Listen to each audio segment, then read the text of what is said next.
His name is Wadj-wer, a name that means the Great Green. It was their way of referring to the fertile waters, possibly the Nile Delta, and according to some interpretations, even the Mediterranean Sea itself. Wadj-wer isn't just a god of the water, he is the water. A personification of Egypt's coastal abundance, the flooding estuaries, and the watery world from which life springs. Here's something that sets Wadj-wer apart. Some ancient texts hint at a degree of gender ambiguity.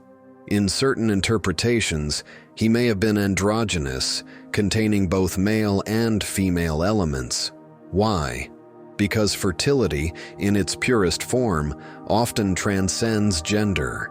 It's about the power to create and nourish life. He is the embodiment of that creative force, a divine fluidity that fed the soil, filled the granaries, and kept the ancient world in motion.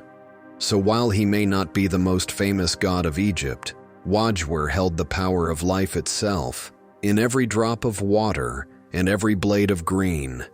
His domain? The northern edge of the kingdom, where the great river fans out into a sprawling delta before kissing the sea. To the ancient Egyptians, this lush, life-brimming region was known as the Great Green, a poetic term that described the vast, fertile waters of the Mediterranean Sea and the Nile Delta.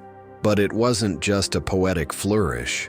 The Great Green was believed to be alive, divine, a force of nature, and Wadj-wer was its personification. Marshes, estuaries, lagoons. This is where his power came to life. He wasn't just the god of water, but of water doing something vital, soaking soil, feeding fish, sustaining papyrus, and birthing birds. He was believed to exist right where these worlds met.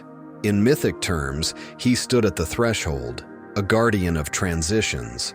Much like the Delta itself, Wadj-wer was a space of convergence and change. He never starred in a major myth, no epic tales, no great battles, no cosmic rebirths. Instead, he pops up quietly, in pyramid texts, in funerary art, in northern tombs. This has led some scholars to believe that he may have had a regional cult, possibly centered in the Delta or northern Egypt. He wasn't a universal god, but a local protector, woven into the daily rhythms of farmers and fishermen. In the Amarna period, during the reign of the heretic king Akhenaten, Wadj-wer's image briefly resurfaces, suggesting his worship may have quietly persisted, even as Egypt's religious landscape underwent radical change.